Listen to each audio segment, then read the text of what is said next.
2015년 또 전반기 6개월도 하나님의 은혜 가운데 행복하게 보내고, 이제 또 새로운 후반기인 반년 7월 첫 주일을 하나님의 특별하신 은혜 가운데 오늘 예배드리며 시작해 가신 것을 감사를 드립니다. 어떤 일이든 일방적인 것은 뜻을 이루기가 어렵습니다. 혹시 뜻을 이루더라도 아름답거나 감동적이지를 않습니다. 협력과 조화와 균형을 이루어야 아름답고, 또한 거기에 시너지 효과가 있고 감동의 물결이 일어나고 삶의 가치와 진한 보람을 체험하게 되는 것입니다. 눈에 보이지 않고 손에 잡히는 것이 없는 영적인 일에는 더욱더 그렇습니다. 우리들의 일상적인 삶에 있어서 언제나 보이지 아니하시는 하나님의 은혜의 도우심과 또 내 자신의 노력과 수고가 상호 조화와 균형과 협력을 이룰 때 이게 아름다운 것입니다. 우리의 눈에는 보이지 않지만 하나님의 도우심이 우리의 삶에 없다면, 하나님의 도우심 은혜가 없다면 우리의 삶은 정말 허무하고 슬픈 일입니다. 혹 이를 성취해 놓고도 허무감이 몰려오고 슬픔이 몰려오는 이유는 하나님의 은혜의 도우심이 없었기 때문입니다. 어떤 사람은 일을 아주 크게 성취를 했는데 성취 이후에 몰려오는 허무감, 금메달을 딴 이후에 몰려오는 절망감, 그 슬픔이 있는 것입니다. 그것은 하나님의 도우심의 은혜를 모르기 때문에 그런 것입니다. 반면에 사람의 노력과 수고함이 없다면 이 또한 얼마나 답답한 일이겠습니까? 사랑하는 여러분, 우리의 현실적인 삶이란 하나님의 은혜로우신 도우심과 우리들의 수고로 노력으로 행복하게 영위되어 가는 것입니다. 예를 들면 농부가 아침 일찍 밭에 나가 밭 갈고 논을 열심히 이루고 씨를 뿌려 놓으면 그것을 자라게 하시고 그것을 꽃이 피게 하시고 열매를 맺게 하시고 풍성한 수확을 거두게 하는 것은 하나님께서 은혜로 주셔야 되는 것입니다.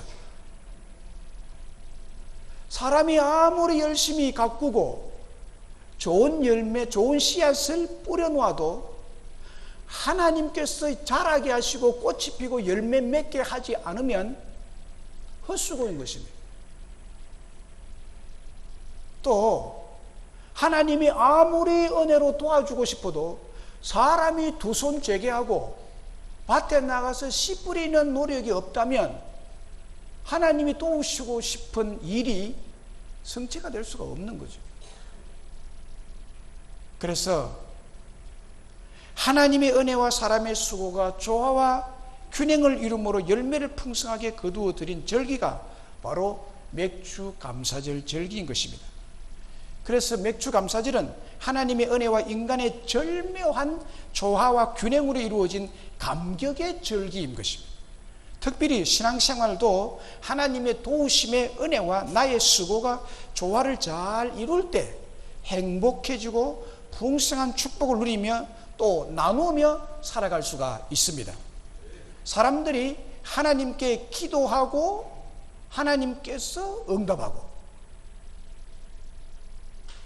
기도는 내가 하고 응답은 하나님이 하고, 응답을 하나님이 완벽하게 한다 할지라도 내가 기도 안 하면 아무런 소용이 없는 거예요. 내가 아무리 열정적으로 기도한다고 해도 하나님이 응답의 은혜를 베풀지 아니하면 기도가 헛된 일이에요. 내가 하나님께 기도하고 하나님은 응답하시고, 사람들이 충성하고 하나님께서 축복하시고, 자수성가가 아니라 신수성가를 이루는 것입니다. 결국 이 모든 것은 하나님의 전적인 은혜요 도우심입니다. 하나님의 은혜가 아니면 아무런 열매를 거두어 드릴 수가 없습니다. 하나님의 은혜라는 제목으로 찬양을 한다면, 하나님의 은혜를 찬양한다면 이 은혜의 찬양은 1월달만 아니라 5월달에도, 5월달만이 아니라 이 7월 첫 주일에도, 맥주감사절에도 은혜의 찬양을 하고, 연말에도, 아니 우리의 평생의 부를 찬양이 하나님의 은혜의 찬양일 것입니다. 그래서 이 맥주절은 하나님의 은혜에 감사하고 감격해하는 축제가 되는 페스티벌인 것입니다. 오늘 본문에 보면 맥주절 페스티벌을 지키라고 했습니다. 이 맥주절을 지키는 것은 목사가 만들어내서 합시다라고 한 것이 아니고, 우리가 의논해서 이것을 지켜야 되지 않느냐 해서 투표를 해가지고 결정한 것이 아니에요. 하나님이 맥주절을 지키라고 했습니다. 그러면 왜 맥주절을 페스티벌을 축제가 되게 지키라고 했을까? 우리 주변에 축제가 많죠. 기장 미역 축제, 멸치 축제, 멸치도 축제를 하고 이렇게 축제해서 오서 먹으라고 얘기를 하잖아요. 우리 하나님은 이 맥주 페스티벌을 축제가 되게 지키라고. 그리고 여기 영어성에 보면 맥주 페스티벌이 되어 있습니다. 왜 이것을 맥주절 페스티벌 축제가 되게 지키라고 했을까요? 그 이유는 첫째로 맥주절은 첫 열매를 주신 은혜의 절기이기 때문입니다. 첫 열매의 은혜. 하나님은 우리에게 첫 열매의 은혜를 주십니다. 할렐루야. 첫 열매. 16절에 맥주절을 지키라. 이는 네가 수고하여 밭에서 뿌린 것에 첫 열매를 거둠이라. 첫 열매를 거두어 드리는 절기가 맥주절. 하나님께서 선택한 이스라엘 백성들은 1년에 3번의 절기를 지키며 하나님께 부르신 은혜를 깊이 새기는 페스티벌의 기회를 가졌습니다. 첫 번째 절기는 무교병의 절기입니다. 무교병의 절기는 6월절 절기라고도 하는 절기인데, 무교병의 절기는 7일 동안 무교병을 먹는 절기이므로 무교병의 절기라고 부릅니다. 왜 무교병의 절기냐? 6월절 절기거든요. 6월절 날 이스라엘 백성들이 애굽에서 탈출을 해야 되는데 시간이 없어요. 그래서 빵을 발효시킬 시간적인 여유가 없기 때문에 빵을 빨리 쪄서 발효되기 전에 빨리 먹고 빨리 나가야 되니까 그 절기를 지키기 위해서는 7일 동안 이 무교병을 먹어서 지키는 것이고, 이것이 곧 6월절 절기입니다. 그 다음에 두 번째 절기는 맥주절입니다. 이 절기는 그의 심은 곡식 중에서 특히 보리와 밀의 첫 열매를 거두는 첫 열매. 그래서 보리와 밀의 추수는 6월 달에 다 이루어지는 거죠. 그래서 다 거두고 난 다음에 7월 첫 주에 이 맥주절을 지키는 것입니다. 보리와 밀 이삭의 낫을 처음으로, 올해에 처음으로 낫을 되어서 추수하는 시기에 지킨 절기입니다. 무교절 이후에 하나님의 은혜로 보리와 밀을 추수하게 된 하나님의 은혜를 고백하면서 감사를 드리는 절기가 이 맥주절입니다. 세 번째 절기는 수장절입니다.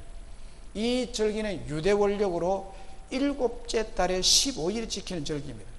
이때는 계절적으로 늦가을인데 포도와 올리브를 수확하는 시기입니다. 하나님의 은혜로 포도뿐만이 아니라 1년 한 해 동안 밭에서 수고하여 거두어들인 수확물에 대해서 하나님께 깊은 마음으로 감사 절기를 지킨 것이 이 수장절, 곧 수확한 농작물을 저장하는 절기. 많은 것을 풍성하게 주신 이것을 저장하는 절기, 너무 감사한 일이죠. 그래서 교회에서 지키는 추수감사절에 해당하는 절기가 이 수장절입니다. 오늘날 은혜의 시대인 교회 시대를 살아가는 우리가 구약의 절기법을 그대로 지킬 필요는 없습니다. 필요는 없지만은 하나님의 백성들이 절기법을 지키면서 가졌던 그 은혜의 마음, 그 은혜에 감격해하고 감사하는 그 신앙은 오늘 우리가 이 절기를 지키면서 계승하여 가야 될 줄로 믿습니다. 다시 말씀드리면 모든 수고의 열매를 거두게 된 근본적인 힘과 능력은 하나님의 은혜였다는 거예요. 하나님의 은혜임을 깨닫고 감사하는 신앙, 감사의 고백의 절기인 거죠. 그래서 15절에 보면 빈손으로 내게 보이지 말지니라고 말합니다. 빈손으로 내게 보이지 말라. 이 말에 히브리 원문에 보면 웰로 웨라우 파나니 레캄이라고 되어 있는데, 이것을 그 원문 그대로 번역하면 그리고 그들은 내 앞에 공수로 보이지 말라, 이 뜻입니다. 절대로 빈손으로 오지 말라. 이 빈손으로 오지 말라는 빈손은 의미 없이 오지 말라는 뜻입니다.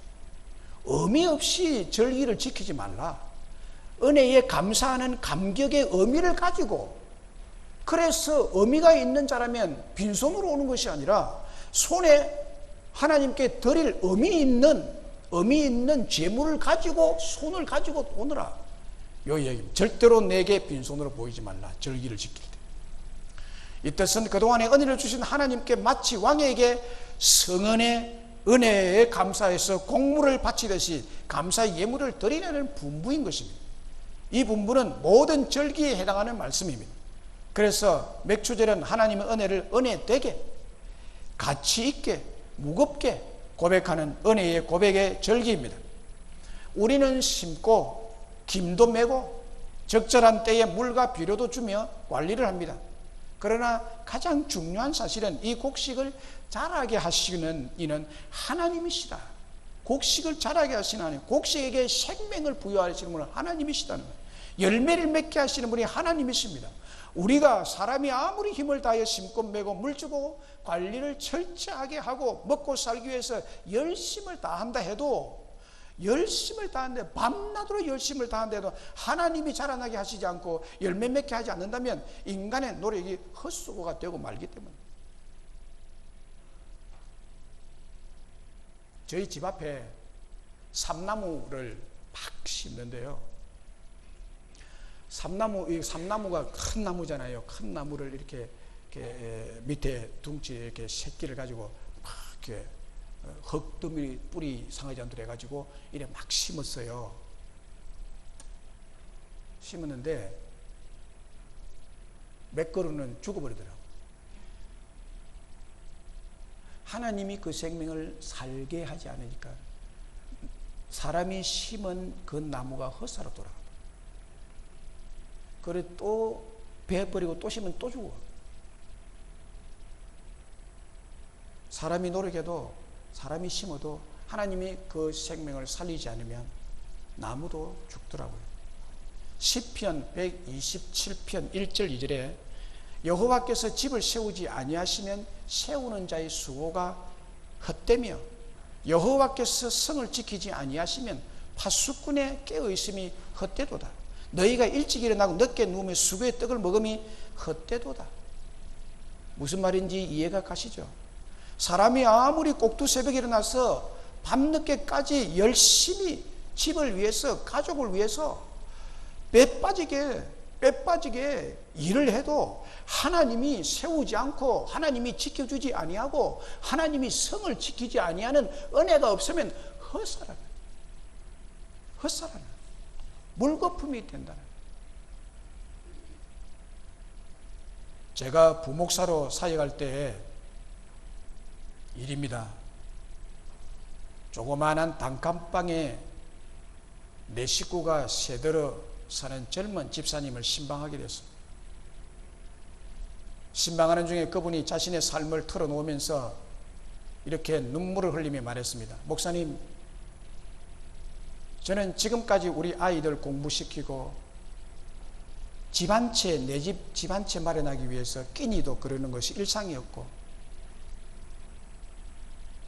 굶는 것을 밥 먹듯이 했고, 먹는다면 가장 저렴한 돈으로 끼니를 때우다시피 하고 주로 라면으로 끼니를 때우면서 아껴서 지난달에 겨우 목돈을 마련해서 내 집을 장만했습니다. 내 집을 장만했습니다. 배 빠지게 노력해서 내 집을 장만했는데, 그런데 제 몸이 이상하리만큼 피곤하고 소화도 안 되겠어 병원에 갔더니 위암 말기라는 판정을 받았습니다. 이제 편히 발 좀 뻗고 잠자고 살만하니 이렇게 되었습니다. 목사님, 내가 어떻게 하면 좋아요? 내가 어떻게 하면 좋아요? 하며 자신의 그렇게 노력한 헛된 삶이 집을 한 채 사놓고 이제 죽어야 하는 그 삶이 물거품이 되고 헛된 인생이 된 것을 그때 깨닫고 이 젊은 목사 앞에 대성통곡하며 우는 성도가 있었어요. 어떻게 마음을 위로해야 될지 몰랐어요. 제가 최선을 다해 위로하고 기도해 주었던 일이 있습니다. 그렇습니다. 사랑하는 여러분, 하나님이 집안을 지켜주시는 은혜, 집안을 세워주시는 은혜가 있어야 우리의 수고가 헛되지 않으며 눈물이 헛되지 않으며 죽을 고생하는 것이 헛되지 않으며 아끼고 절약한 것이 헛되지 않을 줄로 믿습니다. 집이 안전하고 성의 평화가 있기 위해서는 보이지 아니하시는 하나님께서 지켜주시고 세워주시는 은혜가 있어야 되는 것입니다. 하나님의 은혜입니다. 오늘날까지 우리가 여기 앉아있는 것은 하나님의 은혜인 줄로 믿습니다. 오늘까지 세상을 그렇게 떠들썩하게 했던 메르스에 안 걸린 것만 해도 하나님의 은혜요. 믿습니까? 건강하다고 자신만만합니까? 여러분이 무서워서 메르스가 도망갔습니까? 아니요. 하나님이 지켜주신 은혜인 줄로 믿습니다. 온 집안 식구가 건강하게 별일 없이 직장의 성에 안전하고 먹을 양식이 끊이지 않은 것은 하나님의 전적인 은혜인 줄로 믿습니다. 하나님이 지켜주신 은혜임이 분명합니다. 특별히 맥주감사절은 1년 12달 중 절반인 1월에서부터 6월까지 지키시고 또 첫 수확 2015년도에 들어서 첫 수확을 거둔 것을 의미합니다. 밀과 보리를 주신 하나님의 은혜에 감격해하며 감사하는 절기입니다. 농경시대는 이것이 올해에 들어서 첫 번째 주신 풍성한 수확입니다. 그것이 은혜를 생각하면 하나님 앞에 페스티벌이죠. 영적으로도 이 맥주절 때 하나님께서 율법을 이스라엘에게 이날에 주온 것입니다. 맥주절기 때 율법을 수여했죠. 율법을 수여했죠. 애굽에서 해방된 6월절 이후 50일째 때는 오순절 날이 바로 이 날이죠. 이 오순절에 성령이 충만히 임한 날이죠. 하나님이 이 날에 이 맥주절에 성령을 충만히 내리셨다는 사실입니다. 그리고 이날부터 교회가 생겨나게 됐는데 교회의 첫 열매는, 교회라는 첫 출발의 첫 열매는 이 오순절 맥주절에 생겨난 것입니다. 놀라운 일이죠. 하나님은 때를 주장하시는 분이고 그 때에 역사하시는 분이세요. 이 맥주절은 정말 의미심장한 그런 절기고 교회가 첫 출발한 그런 절기고 성령이 충만히 임한 그런 맥주절이고 하나님께서 율법을 수여한 이 절기가 바로 이 맥주절에 율법을 수여한 날이에요. 말씀이 임한 날이에요. 구약 성경에 나오는 최고의 은혜의 영성을 소유한 사람은 다윗입니다. 최고의 은혜의 영성을 소유한 자입니다. 이사야 55장 3절에 너희는 귀를 기울이고 내게로 나와 들으라. 그리하면 너희의 영혼이 살리라. 내가 너희를 위하여 영원한 언약을 맺으리니 곧 다윗에게 허락한 확실한 은혜니라. 다윗에게 허락한 확실한 은혜의 언약이니라. 너희는 내게로 나오라. 내게 나오면 나는 너와 함께 행위의 언약을 맺는 것이 아니라 율법의 언약을 맺는 것이 아니라 나는 너와 함께 은혜의 언약을 맺겠다. 내가 다윗과 은혜의 언약을 맺은 사람이다. 다윗에게 내가 은혜를 주겠다고 언약을 맺은 사람이야. 나는 다윗에게 은혜를 베풀 거야. 마찬가지로 너희들이 나에게 나오면 행위의 언약이 아니고 율법의 언약이 아니라 은혜를 베풀 언약을 내가 너와 맺겠다고 다윗에게 허락한 확실한 은혜의 언약을 주겠다고 말합니다. 여기서 발견하는 것처럼 다윗은 은혜의 사람이었습니다. 왜냐하면 하나님이 은혜를 내리겠다고 언약을 맺은 사람이기 때문에 다윗이 하는 일마다 하나님의 은혜가 임한 것을 보십시오. 여러분, 하나님께서 다윗에게 영원한 언약을 맺고 다윗에게 온통 은혜를 입혀주신 은혜의 역사고 다윗의 생애는 하나님의 은혜의 역사였습니다.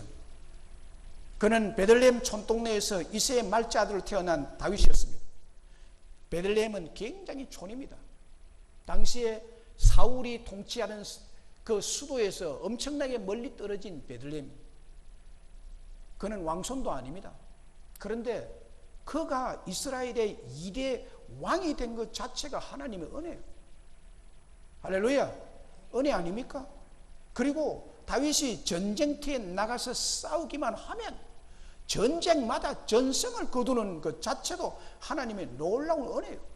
다윗이 군사를 이끌고 나가서 싸우기만 하면 전쟁마다 여호와께서 이기게 하셨더라고. 이것이 다윗에게 임한 하나님의 은혜고, 왜 그렇게 됐느냐? 하나님이 다윗의 모든 하는 일에 은혜를 베푼다는 언약을 맺었기 때문입니다. 여호와께서 그의 목자가 되셔서 그를 푸른 초장으로 실만한 물가로 인도하셔서 부족함이 없도록 그의 잔이 넘치도록 부으시고 기름을 그의 머리에 부어서 하나님의 전적인 은혜의 사람으로 만들었다고 말합니다. 그래서 다윗의 신앙의 중심에는 언제나 하나님의 은혜의 강줄기가 충만하게 흐르고 있었습니다. 구약 시편 150편 중에 절반이 넘는 73편이 다윗이 지은 시편인데, 이 다윗이 지은 시편의 절반 이상이 하나님의 은혜를 절절히 고백하고 있습니다. 하나님의 은혜, 하나님의 은혜. 그는 언제나 이렇게 노래했습니다. 내 영혼아 여호와를 송축하라. 내 속에 있는 것들아 다 그 성호 곧 그 거룩한 이름을 송축하며 그의 모든 은택을 잊지 말지어다 라고 그는 언제나 노래했습니다. 다윗의 모든 생애는 하나님의 은혜의 역사였습니다. 그런데 다윗은 그것이 하나님의 은혜인 것을 그가 충만히 알았습니다. 그래서 다윗의 영성은 은혜의 영성이라고 우리는 일컬어서 말합니다. 또 신약 성경에서 최고의 은혜의 영성을 소유한 사람이 사도 바울입니다. 사도 바울이 하나님의 은혜의 영성을 소유한 사람입니다. 그의 고백이 이렇습니다. 고린도전서 15장 10절에 보면 내가 나된 것은 하나님의 은혜로 된 것이, 바울의 고백입니다. 나의 나된 것은 하나님의 은혜로 된 것이다. 은혜로 된 것이 내게 주신 그의 은혜가 헛되지 아니하여 내가 모든 사도보다 더 많이 수고하였으나 내가 한 것이 아니요 오직 나와 함께 하신 하나님의 은혜로라. 나와 함께 하신 하나님의 은혜로라. 12사도보다도 사도 바울이 더 많은 교회를 세우고 더 많은 사역을 하고 더 많은 사람에게 복음을 전하고 바울로 말미암아 많은 사람이 예수를 믿고 주께로 돌아온 것, 이 많은 일들을 한 것은 내가 한 것이 아니요 나와 함께 하신 하나님의 은혜로 된 것이라고, 나의 나된 것은 하나님의 은혜라고 그는 하나님의 은혜를 고백하는 사람이었습니다. 나의 나된 것은 하나님의 은혜로다.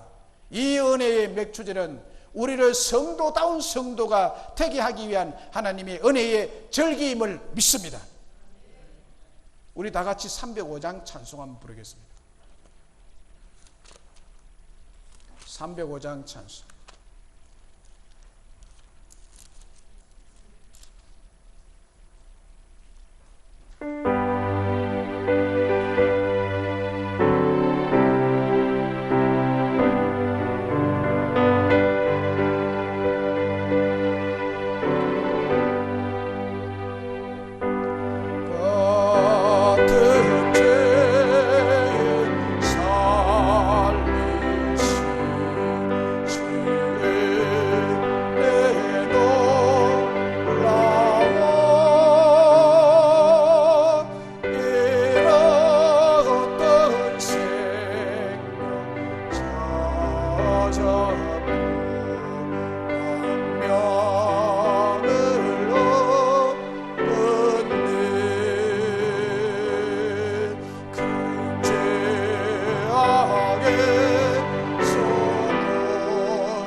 같은 죄인 살리신 것 주님의 은혜죠.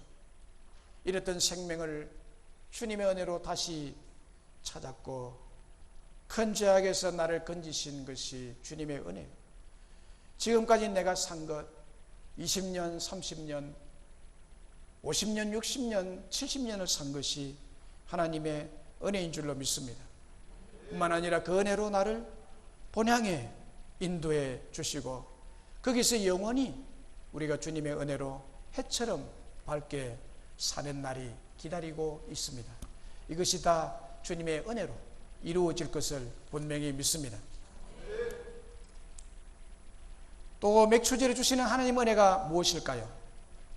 두 번째로 지속적으로 축복하시는 하나님의 은혜가 있습니다. 지속적인 축복. 맥추제는 하나님 주시는 지속적인 풍성함의 은혜가 있다는 것입니다. 그래서 16절에 보면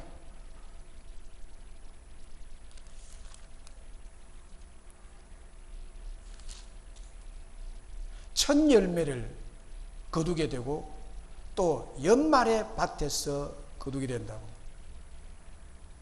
첫 열매 6월달에 또 거두고 연말에도 또 거두고. 이것은 첫 열매와 끝 열매, 만물과 끝물, 이것을 같이 여전히 변함없이 지속적으로 계속해서 열매의 은혜를 주신다는 것이에요. 첫 열매와 끝 열매를 주시는 거예요. 첫 열매를 거두었다는 것은 계속해서 또 열매를 거둘 수 있다는 것을 말합니다. 여기에 밭에서 거둔 첫 열매, 또 밭에서 거두은 연말의 열매, 이것은 하나님께서 지속적으로 축복을 베푸시는 바로 그 은혜의 장소의 현장이 밭입니다. 그 지속적인 은혜의 장소로부터 풍성히 거두어 먹고 남는 것을 곡식의 곡간에 저장할 수 있는 추수의 계절인 것입니다. 농경시대의 밭은, 밭의 소산물은 하나님 여호와께서 각 가정에 내리신 변함이 없으시고 지속적인 모든 은혜로 축복을 베푸신 것을 의미합니다. 여호와 하나님께 주신 풍성한 은혜의 축복으로 말미암아 온 가족과 아는 모든 자들이 계속해서 함께 즐거워하는 절기라는 것입니다. 신명기 26장 10절로 11절에 보면 이렇게 말합니다. 여호와여, 이제 내가 주께서 내게 주신 토지 소산의 만물을 가져왔나이다 하고, 너는 그것을 내 하나님 여호와 앞에 두고 내 하나님 여호와 앞에 경배할 것이며 내 하나님 여호와께서 너와 내 집에 주신 모든 복으로 말미암아, 너와 내 집에 주신 모든 복으로 말미암아 너는 레위인들과 너희 가운데 거류하는 객과 함께 즐거워할지라. 이 절기에 즐거워하는 축제로 드리라는 것입니다. 우리 주님은 우리에게, 또 저는 우리 민족을 생각할 때 우리 민족에게 정말 풍성한 은혜를 지금까지 베풀고 있다고 저는 확실히 믿고 있는 자입니다. 하나님이 풍성한 은혜를 주셨기 때문에 이 나라가 이렇게 잘 살게 되어 있는 거예요. 지금 우리는 살찌기 위해서 먹는 것이 아니라 살 빼기 위해서 먹는 데 혈안이 되어 있습니다. 지금 5, 60년대는 제가 50년대에 태어난 사람 아닙니까? 5, 60년대는 6.25 전쟁 직후로 우리들의 삶은 피폐할 대로 피폐한 시대였어요. 얼마나 가난했던지 6.25 전쟁으로 말미암아 이 조국 강토를 완전히 썰어버린, 농사가 완전히 망해버린, 나라가 완전히 망해버린 피폐할 대로 피폐한 시대였습니다. 쌀 한 톨, 보리 한 톨 구하기가 어려운 보릿고개를 넘어야 하는 극빈의 상태였습니다. 그때만 해도 굶어 죽는 자들이 많았고 영양실조로 퍽퍽 쓰러지는 사람들이 참으로 많았습니다. 사람들의 얼굴에는 핏기가 없고 몸에 살이 없어서 몰골이 볼품이 없었습니다. 제가 어릴 때만 해도 아침 식사 때가 되면 밥 얻으려고 깡통을 허리에 차고 뒤에 종이 주워서 돈 하려고 이런 이상한 망태를 짊어지고 대문 문 앞에 와서 밥 한 술 달라고 구걸하는 사람들이 얼마나 많은지 몰랐습니다. 밥을 지어 먹을 수 없는 사람들이 얼마나 많은지, 밥을 얻어먹는 그린들이 한두 명이 아니었습니다. 직장도 밥만 먹여주고 잠만 자게 해주면 직장이 최고 직장이었습니다. 월급이 어디 있습니까? 밥만 먹여줘도 최고였어요. 지금 생각하면 상상조차 안 되는 일들이 비참하게 일어났던 시대가 있었습니다. 그러나 지금 우리들은 주님께서 이 나라 이 땅에 축복을 내리셔서 양식이 넘쳐나고 토지 소산이 풍성한 은혜의 시대에 살아가고 있습니다. 청가물 시장에 가보세요. 넘쳐나는 것이 과일이요 채소입니다. 저희 어릴 때 비교해보면 정말 하나님께서 오늘날 우리에게 풍성한 복을 지속적으로 충만히 내리시고 계십니다. 이 나라 땅에 주의 재단이 서고 교회가 서고 이 교회에서 새벽마다 주님의 신실한 종들이 주의 이름을 부르며 이 민족을 긍휼히 여겨달라고, 불쌍히 여겨달라고, 이 민족의 우상 숭배의 죄를 사하여 달라고 대신 우상 숭배의 죄를 주님 앞에 대신 구하고 복의 복을 이 민족 위에 부어달라고, 이 민족의 양식을 달라고, 먹을 양식을 풍족히 달라고, 우리 주변에 먹을 것이 없어서 굶어 죽는 사람들이 일어나는 것을 보면서 새벽재단에 와서 이 민족이 무엇을 위해서 기도했겠습니까? 한국교회가 무엇을 위해서 기도했겠습니까? 이 민족의 양식을 달라고, 그렇게 복을 달라고 이 새벽재단마다 주의 종들이 부르짖는 결과 이 민족 앞에 풍성한 복을 주신 줄로 믿습니다. 오늘 우리가 지키는 이 맥주절은 우리의 모든 삶에 하나님께서 변함없이 지속적으로 베푸신 풍성한 축복의 은혜를 기억하고 지키는 절기예요.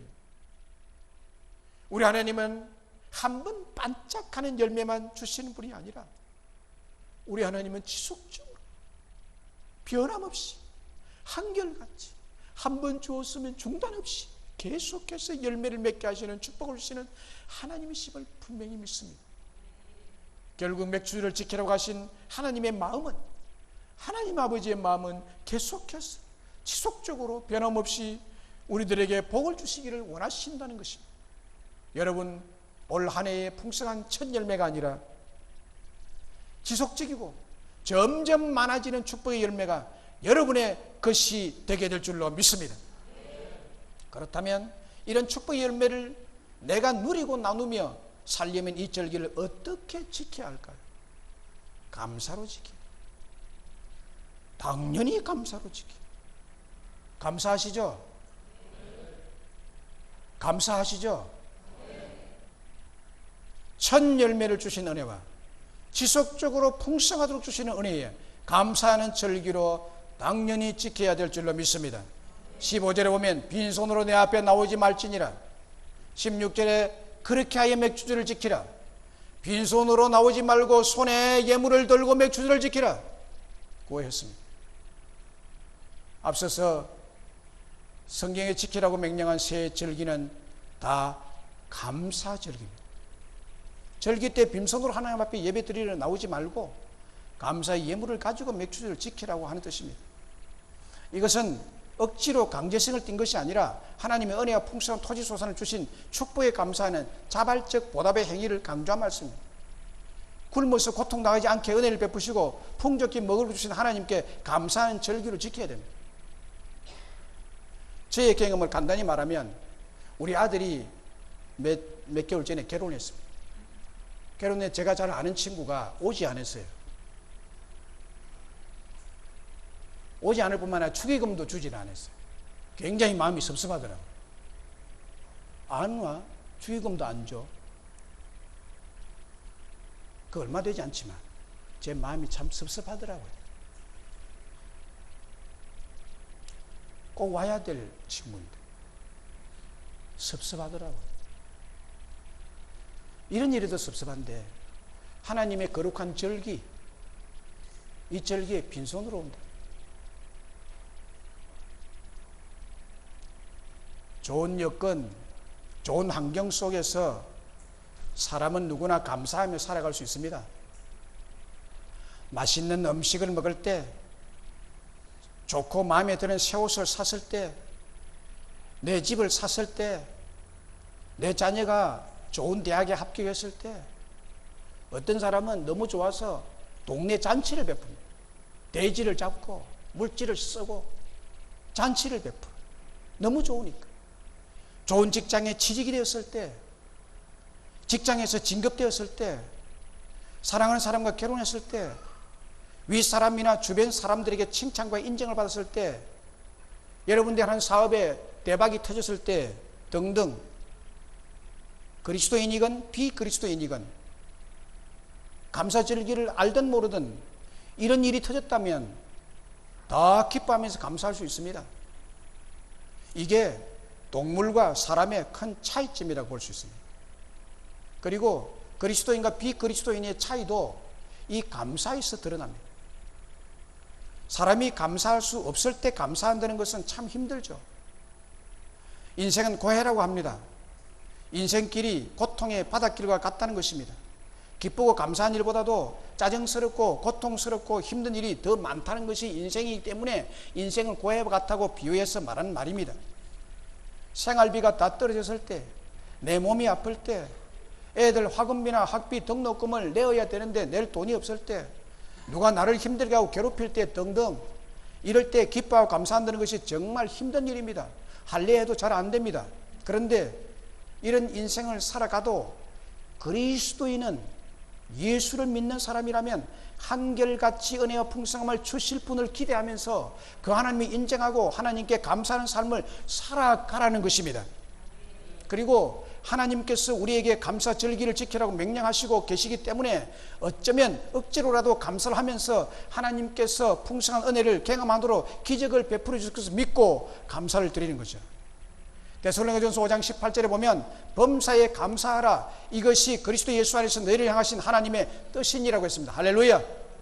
범사는 기쁜 일, 기쁘지 않은 일, 감사할 일, 감사할 수 없는 일까지 다 포함하는 일을 다 포함하는 것입니다.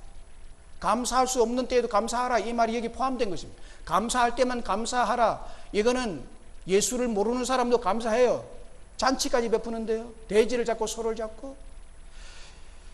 감사할 수 없을 때도 감사하는 것이 참된 그리스도인, 이것이 그리스도 예수 안에 너희를 향한 하나님 뜻이니라. 여기에 뜻의 헬라어 원문을 보면 기쁨이라는 것입니다. 하나님의 기쁨이라. 너희가 감사할 수 없을 때도 감사하면 이것이 하나님의 기쁨이 되느니라는 말씀이에요. 이 말씀이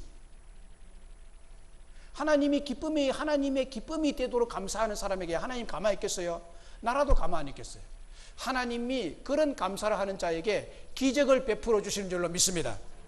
골로새 3장 5절로 17절에 보면 그리스도의 평강이 너희 마음을 주장하게 하라. 너희는 평강을 위하여 부르심을 받았나니 너희는 또한 감사하는 자가 되라. 감사하는 자가 되라. 시와 찬송과 신령한 노래를 부르며 감사하는 마음으로 하나님을 찬양하고 그를 힘입어 하나님 아버지께 감사하라. 할렐루야. 움직이는 종합병원이라 불리는 한 여인이 있었습니다. 그는 폐결핵으로 인생의 황금기인 24살 때부터 13년 동안 거의 침대에서 누워 지냈습니다. 그뿐만이 아닙니다. 직장암에 걸렸습니다. 그뿐만 아닙니다. 파킨슨 병에 걸렸습니다. 그뿐만 아닙니다. 척추 카리에스 병에 걸렸습니다. 계속 자신의 육신을 병이 괴롭혀서 견딜 수가 없었어요. 그래서 움직이는 종합병원이라는 별명 가진 여인이 있었습니다. 고통과 불행 그 자체였습니다. 그런데 그녀에게 한 줄기 장렬한 은혜의 빛이 그에게 충만히 임했습니다. 그것은 다름 아닌 하나님에 대한 믿음을 가지게 됐습니다. 예수 그리스도를 마음에 영접하고 난 이후에 그녀는 불평과 원망과 절망적인 상황 속에서도 누구를 원망하거나 불평하거나 성격이 빗나가지 아니하고 하나님의 은혜의 풍성함에 깊이 젖어들게 됐습니다. 깊은 신앙적 묵상 끝에 인간의 원죄를 깨닫게 되고 하나님의 사랑의 은혜를 한량없이 깨닫게 되어서 그 감격으로 쓴 소설이 일본 아사히 신문사의 공모에 당선이 되었습니다. 그의 나이 42살 때의 일입니다. 그녀는 하루아침에 일본 최고의 작가로 알려지게 됐습니다. 이 사람이 빙점을 지은 작가 미우라 아야코입니다. 그가 숨지기 직전에 남긴 유언 같은 말은 오늘 우리에게 잔잔한 감동을 줍니다. 무슨 말을 했는가 하면 질병으로 내가 잃은 것은 건강뿐이었다. 그 대신 신앙과 영원한 생명을 얻은 것이었다. 사람이 생을 마감한 후에 남는 것은 쌓은 공적이 아니라 함께 나누었던 감사와 은혜이다라고 말했습니다. 영원히 남는 것은 함께 나누었던 하나님의 은혜와 감사인 것입니다. 미국의 두 번째 부자 워런 버핏이 빌 게이츠 재단에 310억 달러를 기부했는데 약 30조 원에 해당하는 천문학적인 돈을 기부했습니다. 나눔을 통해 은혜에 보답하고 나눔을 통해 감사를 표현한다는 것이 정말 어려운 일입니다. 돈을 버는 것보다 그것을 나누는 것이 누구에게나 힘들고 어려운 일이지만 은혜와 감사를 표현한다는 것은 하나님께 영광이요 하나님을 믿는 성도로서 가장 보람된 믿음의 행위인 줄로 믿습니다. 우리의 삶이 하나님께 부르신 은혜와 풍성한 축복의 영광을 이기적인 욕망으로 가리거나 가로채는 부끄러운 삶이 아니라 이름 없이 빛도 없이 피어있는 들꽃처럼 삶의 그 자리에서 아름답게 향기롭게 하나님의 은혜와 풍성히 축복하신 것을 깊이 묵상하면서 감사하면서 영광을 돌리는 맥주들이 되시기를 주의 이름으로 축복합니다. 스웨덴에서 한 딸아이가 태어났습니다. 양팔이 없고 왼발도 장애였고 성한 곳이라고는 오직 오른쪽 5발가락 뿐이었습니다. 생각해 보세요. 양팔이 없는, 팔이 없는, 왼발도 장애, 오른쪽 발가락 5밖에 성한 곳이 없어요. 그가 자라서 성인이 되었습니다. 오른쪽 5발가락으로 컴퓨터 자판을 치고 오른쪽 5발가락으로 그림을 그리고 오른쪽 5발가락으로 뜨개질을 하고 운전을 하고 수영을 하고 얼굴에 화장을 합니다. 발가락까지 얼굴 화장. 지금은 전 세계 단위 복음 성가를 부르는 유명한 복음 가수가 되고 복음 전도자가 됐습니다. 놀라운 것은 이 여인은 태어날 때부터 장애를 갖고 태어났지만 한 번도 불교의 몸으로 태어나게 한 것에 대한 부모를 탓하거나 부모에게 짜증을 부리거나 부모를 대항하거나 부모를 원망하거나 부모의 말을 안 듣거나 해본 적이 없다는 것입니다. 아침에 일어나면 하나님께 감사로 시작했다가 저녁에 잘 때도 하나님께 베풀어 주신 은혜에 감사하면서 잠자리에 든다는 것입니다. 이 여인이 부른 노래 중에 하나가 내 생애라는 노랫말이 전해지고 있습니다. 소개해드리면 이렇습니다. 예수님, 당신에게 내 마음과 내 생각을 모두 드립니다. 예수님께 나의 모든 것을 드립니다. 당신은 나의 구원이시여 반석이시여 평화의 왕이십니다. 그러기에 나는 나의 가장 소중한 것을 드립니다. 당신에게 내 생애를 드립니다. 모든 것을 당신의 손에 드립니다. 내 생애 전체를 드립니다. 예수님, 당신은 십자가에 죽으심으로 나를 구원해 주신 분이시죠. 당신은 나의 구원의 바이시요 당신은 평화의 왕이십니다. 그러기에 나의 할 수 있는 최선의 것을 당신에게 드립니다. 내가 연약할 때에 당신은 나를 강하게 해주셨고 내가 슬퍼질 때에 당신은 내게 기쁨을 주셨습니다. 당신에게 나의 생애 모두를 드립니다 라는 노래입니다. 이 여인이 레나 마리아 도슨 시인입니다. 이 여인이 우리에게 이 노래로 던지는 메시지가 뭘까요? 어떤 행편에 처하여 있든지 감사하세요, 기뻐하세요, 감사하며 사세요, 기뻐하면서 사세요라는 메시지입니다. 저는 자랑할 것이나 내세울 것이 하나도 없는 사람입니다. 힘이 부족하고 모자란 점도 많고 허물이 많은 사람입니다. 총회로, 노회로, 기독교 단체로 활발한 활동을 하며 대단한 감투를 쓰고 이력서에 모자랄 정도로 경력이 많은 분들에 비하면 저는 이력서 쓸 한 줄의 이력도 없는 사람입니다. 그래도 저는 감사하며 살아가고 있습니다. 왜냐하면 저 같은 사람을 하나님의 종으로 써주시는 하나님의 은혜만 생각하면 자다가도 눈물이 날 정도로 감사하고 이름도 없이 빛도 없이 외롭게 이 길을 가지만 저의 일이 하나님의 나라의 일이고 하나님의 나라 확장에 크게 이바지 된다고 생각하면 이만한 일도 세상에 없음을 생각할 때 하나님이 이 일에 나를 써주시니 너무너무 감사해요. 또 맹성교회 담임 목사가 된 것도 감사하고 우리 귀한 리더님들, 우리 귀한 장로님, 우리 귀한 권사님들, 우리 귀한 모든 성도님들이 저를 신뢰해주고 또 하나같이 하나님의 나라를 위해서 헌신하는 것을 너무 감사하게 생각합니다. 감사를 하자면 끝도 없습니다. 그래서 저는 내 마지막 숨 쉴 때까지 내 마음을 다해 목숨을 다해 뜻을 다해 감사하며 살기로 결심을 했습니다.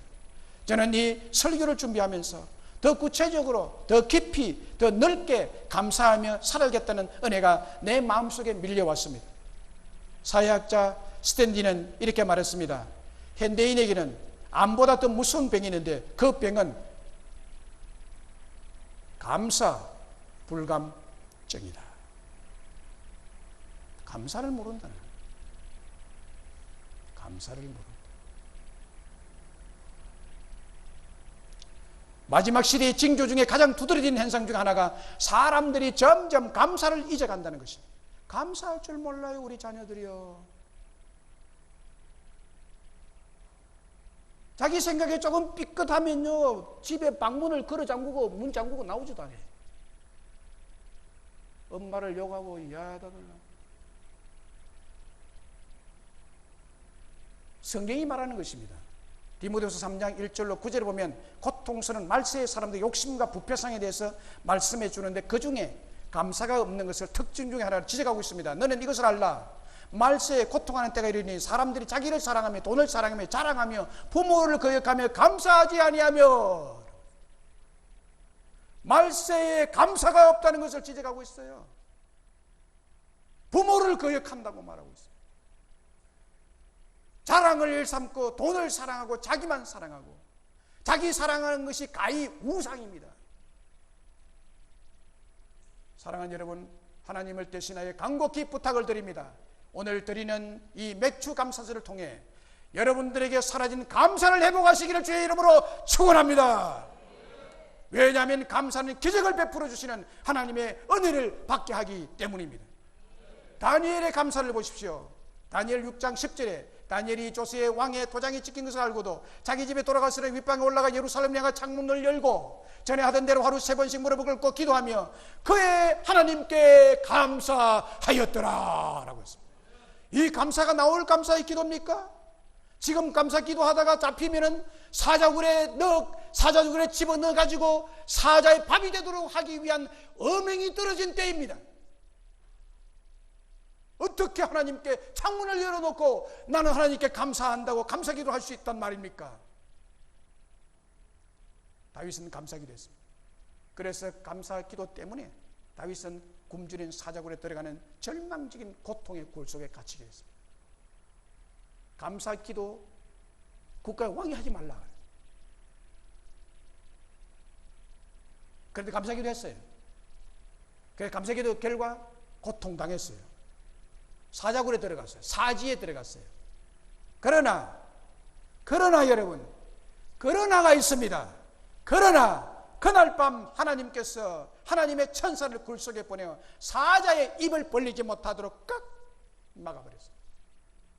다니엘은 굶주린 사자들 앞에서 살아남았고 그것을 확인하려온 첩자들이 사자의 밥이 되고 마는 기적을 체험하게 됩니다. 감사는 기적을 불러들이는 것입니다. 다니엘이 이렇게 항상 범사에 감사하는 사람이었으므로 그의 길이 형통하고 다니엘이 사자굴 속에서만 살아나왔습니까? 그는 왕조가 바뀌는 3대에 걸쳐서 총리의 자리에 그대로 있었던 기적이 있었습니다. 황수관 박사 이야기. 이미 고인이 된 황수관 박사가 무명의 지방대학 교수였는데 연세대학 교수가 되고, 이건 기적입니다. 이럴 수가 없는 거예요. 연세대 의대의 교수가 된다고요? 그는 지방대 무명의 대학의 교수였는데 연세대학 교수가 됐어요. 이랑 한국의 저명 인사가 된 과정이 참 놀랐습니다. 어느 날 춘천에서 의대 교수 세미나에 참석하다가 돌아오는 길에 기차 열차간에서 서울의 의대의 교수님과 옆자리를 같이 앉기로 했습니다. 그때 기차에 가면서 하나님께서 자기의 베푸신 은혜의 이야기를 했는데, 이때 이것을 들은 그 교수가 은혜를 받고 연세대학 의대 교수로 추천을 해서 이것이 연세대 의대 교수가 되는 기회가 됐습니다. 참 우연한 특별한 기회가 왔고 또 그것이 기적을 만들어냈습니다. 하나님이 기회를 주시고 은혜를 주셔서 실력으로나 학력으로나 도저히 연세대 의대 교수가 될 수 없었는데 하나님이 연세대 교수란 열매를 맺게 된 것이라고 간증했습니다. 그건 뭐냐? 하나님이 은혜를 주신 것을 감사해서 간증했더니 이런 기적이 나타난 것입니다. 황 박사가 그렇게 한국의 저명 인사로 남게 된 것도 방송에서 또 나오면서 시작이 된 것입니다. 호기심 천국이라는 프로그램이 있었는데 이 작가 김종철 집사님이라는 분이 계신데 아침에 이 사람이 출근을 하면서 차가 너무너무 밀렸어요. 차가 너무너무 밀리고 갑갑하니까 우연히 누가 준 테이프가 자기 차에 있었는데 그 테이프를 차에다 꽂고 듣는데 황수관 박사가 목회자 모임에서 건강 세미나 하는 내용의 테이프였습니다. 이것을 듣다가 이 호기심 천국의 작가인 김종철 작가가 야, 이거다. 이분을 여기 MC로 모셔서 하면 정말 좋은 프로그램이 되겠다라고 생각하게 되어서 황수관 박사를 거기에 출연시켰다는 것입니다. 이 방송으로 황 박사는 일순간에 한국의 저명 인사가 된 것입니다. 지금은 세상을 돌아갔지만 하나님이 은혜를 베푸니 이렇게 기적이 나타나는 것입니다. 뭐 때문에 됐습니까? 감사의 삶. 그분이 웃으라고 했잖아요. 감사거든요. 웃을 일이 없어도 웃으라. 여러분, 하나님은 하나님의 은혜에 감사하는 자에게 친히 함께하여 주실 줄로 믿습니다. 친히 형통의 기적을 베풀어 주실 줄로 믿습니다. 그리고 지속적으로 풍부한 은혜를 베풀어 주실 줄로 믿습니다. 말씀을 맺습니다. 오늘은 맥추절기를 통해 우리에게 은혜를 하나님 주시기를 원하십니다. 맥추절기 주신 이유가 무엇이라고 했습니까? 왜 맥추절의 페스티벌을 지키라고 했습니까? 그 이유는 첫 열매와 모든 열매는 하나님의 은혜라는 것입니다. 그 은혜를 잊지 말라는 것입니다. 어떤 환경 속에서도 열매 맺으시는 하나님의 은혜가 있습니다. 올 한 해의 반년 동안도 놀라운 첫 열매와 아울러 풍성한 열매를 주신 하나님의 은혜에 크게 기억하고 감사하는 절기입니다. 또한 맥추절은 더 큰 열매를 주시고 지속적으로 풍성케 해주시려는 하나님의 마음이 여기에 담겨져 있는 절기입니다. 하나님의 마음입니다. 하나님의 마음을 헤아려야 되죠. 이 맥추절의 의미를 깨닫고 매주마다 하나님의 은혜에 감사하며 그 은혜를 감사와 기쁨으로 표현할 때 계속 열매 맺는 축복이 끊어지지 않을 줄로 믿습니다. 이런 열매가 여러분에게 있게 될 줄로 믿습니다. 그리고 하나님의 은혜를 은혜인 줄 알고 감사하는 자에게 크나큰 기적으로 축복하실 줄로 믿습니다. 저는 이 메시지를 전하고 싶습니다. 감사하는 자에게 기적을 준다는 것을. 이 메시지를 전하고 싶습니다. 감사하는 자에게 기적을 베푸신다는 사실을 보호하시고 더 풍성하고 더 행복한 삶을 살아가게 하실 줄로 믿습니다. 감사하십시다. 할렐루야. 감사의 삶을 삽시다. 할렐루야. 동영상 하나